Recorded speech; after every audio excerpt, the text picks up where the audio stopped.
Okay, let's take a look at an example. What angle, theta, between 0 and 360 degrees has the same value as sine of 25? So again, I did this by using a couple of my formulas, but I'm going to actually do it thinking to myself about symmetry. Remember, 25 degrees is in quadrant 1. That's between 0 and 90. And in quadrant 1, both sine and cosine are positive because both x and y are positive. So I'm going to ask myself, in what other quadrant is the y positive? Well, the y is positive in quadrant 2.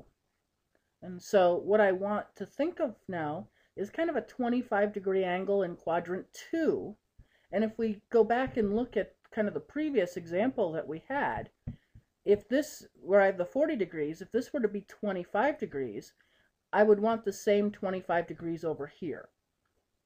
So it's not with the y-axis, it's with the x-axis.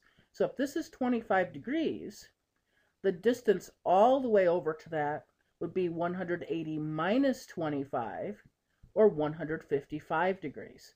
So again, to find the same angle, we would actually need to go from the horizontal. And so from the horizontal would be the 155 degrees. Or I could use the formula. But again, I don't remember the formulas very well. I do remember the process. So cosine 25 degrees. Again, 25 degrees is quadrant 1. And in quadrant 1, the x-coordinate is the cosine, and the x-coordinate's positive. So where else is the x-coordinate positive? Well, that's in quadrant 4. So again, if I go back up and use my previous drawing, here, suppose this were my 25 degrees. Again, I measure from the horizontal, so this would be 25 degrees. So the actual angle is going all the way around except not the last 25 degrees.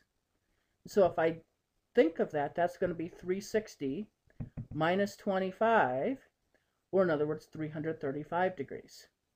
So see how that works? Again, there's formulas, but it's actually, I think, easier to just think about the symmetry of the circle.